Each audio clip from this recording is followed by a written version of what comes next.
In this chapter 33, you're going to calculate geometric quantities. Our objectives are to demonstrate the knowledge of area as a square measure, demonstrate knowledge of circumference as the perimeter around a curved shape, understand the concepts of length, area, and surface area, calculate area of a regular shape by finding the sum of the areas of sections. We call this composite figures. Calculate linear measures by finding the sum of the length of sections. Geometric quantities such as length and area are part of our daily lives. And on the TEAS, you'll need to be able to calculate length and area of shapes, both regular and irregular, using various units. Length is measured with a tool such as a ruler or tape measure. The table below summarizes some units of length, some of which are U.S. customary, and some of which are metric. So U.S. customary units of length are inches, feet, yards, and miles. For metric, it's millimeters, centimeters, meters, and kilometers. When you are working with perimeter and circumference, both straight and curved figures possess length, or the distance of a side or around a curve. Curved figures include circles or arcs, which are incomplete circles. The circumference or length around a circle may be found by using this formula. C equals 2 pi r, where pi is approximately 3.14, and r is the radius of the circle. Sometimes you're going to be given the diameter of a circle, so you need to know how to find the radius from the diameter. The diameter is twice the radius, and the radius is half of the diameter. The length of an arc, or part of a circle, can be found by using this same formula, C equals 2 pi r, and then multiplying by the fraction, the central angle measure, over 360. There are 360 degrees in a circle, so if you only want to know a part of a circle or the fraction of the circle that the arc covers, you can use this formula. In the example below, this is showing you what you have.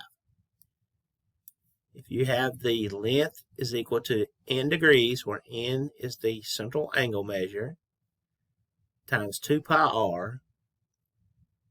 R, remember, is the radius, it's not the diameter, it's the radius of the circle. So if I want to find the length of just this particular arc, I can use this formula. In your lecture notes, you will see this example. The length is equal to n degrees over 360 times 2 pi r. Well, I have the length of an arc of a circle with a radius of 6 inches, so r is 6.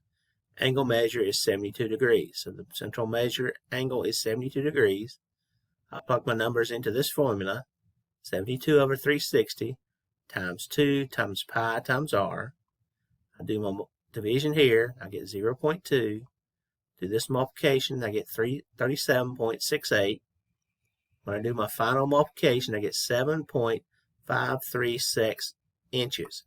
So this length, or just this arc part of a circle, will be 7.536 inches.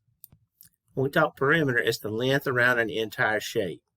It's the sum of the individual lengths of the parts of the shape going around the shape once. And so some shapes have all straight sides, rectangles, squares, trapezoid, and triangles. But in this particular example, this is what we call a composite figure, or an irregular shape. It's not a rectangle, it's not a square, it's not a trapezoid, it's a triangle. It looks like it's two parts. From here to here may make this a rectangle, and from here, just this little part is another rectangle. So if I was trying to find the perimeter, I've got to know the length of this side and also the length of this side. So to find the perimeter, simply add the lengths of all the sides together. To get the missing long side here, we know this length from here to here is the same as from here to here plus here to here. So 6 plus 5 would give us, this side would be 11. Now to find this missing side, I know that from here to here is 10, from here to here is only 3, so the distance from here to here would have to be the difference. So 10 minus 3 would give me 7. Now, all I have to do is just add all the missing sides now together to find the perimeter. Now some shapes may have a regular shape and then a curved shape. So we have a combination of straight and curved.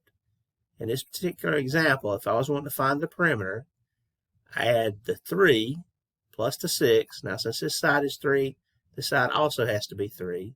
So 3 plus 6 would give me the perimeter of just this part.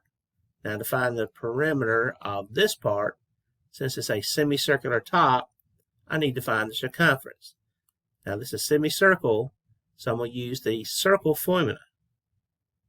So this is the circumference formula for a full circle.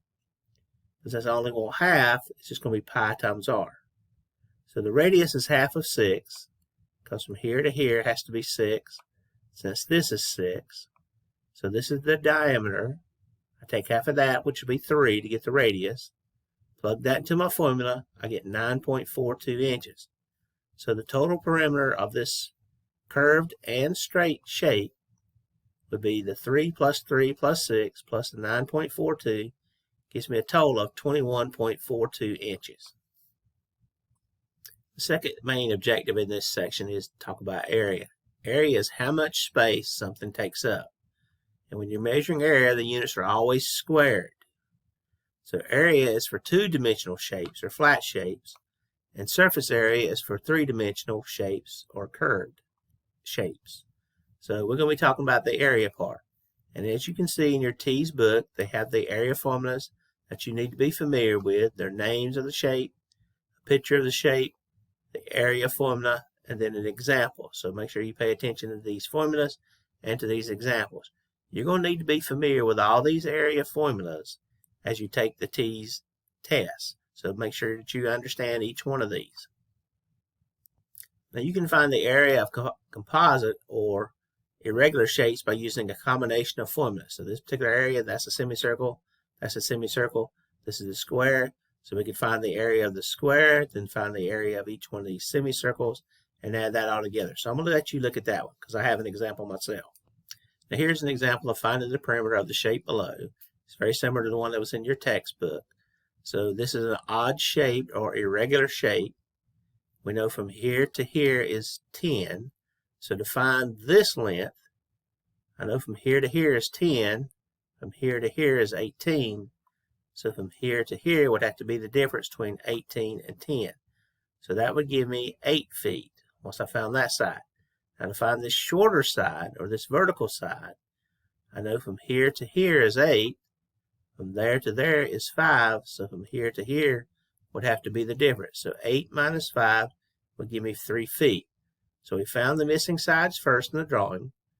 18 minus 10 was 8 feet for the horizontal side. That's this one. 8 minus 5 is equal to 3 feet for the vertical side. That's this one.